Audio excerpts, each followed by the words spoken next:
What happened to America's quest for energy independence? Where does it stand, and what would it take for us to drive prices down? We asked Bianna Golodryga to find out. Every U.S. president for the last 40 years has issued the same ultimatum. We will finally end our dependence on oil from the Middle East.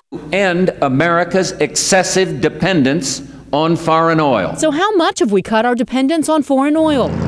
Turns out we haven't. In fact, we rely even more on it. In 1973, the U.S. produced 64% of all the oil it consumed, while importing the rest from foreign sources, half of that from OPEC.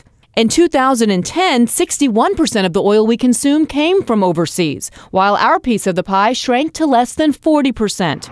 Almost 10 years after 9/11 and a rededication to reducing oil imports, still no change. Political will is the main thing that's keeping us from relying less on foreign oil. We can't change things overnight. We need to bring down the cost of alternatives and push them into the economy. But if we don't get started now, we'll never get there. Advancements in technology have increased American production, but not nearly enough to reduce oil imports. The increase in U.S. domestic production is certainly a positive sign. It can't close the gap all by itself. And on the consumer side, hybrid and electric cars are a viable alternative to their gas-guzzling counterparts, but they represent less than 3% of the car market.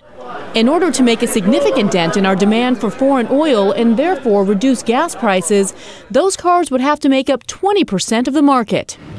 Not there yet. So is there anything we can all do to bring the price down? Diane, two simple words: lifestyle adjustment. If you look back to the last time that we saw this huge spike in gas prices in 2008, Americans cut back driving by some 3.8 billion miles. That eventually brought down the price of gasoline by 44%. And I mean eventually, though. This took over a year. So we're not talking months or even weeks here. That's going to be a lot longer. So don't expect immediate results, even if you scale back. No. Thank you, Bianna.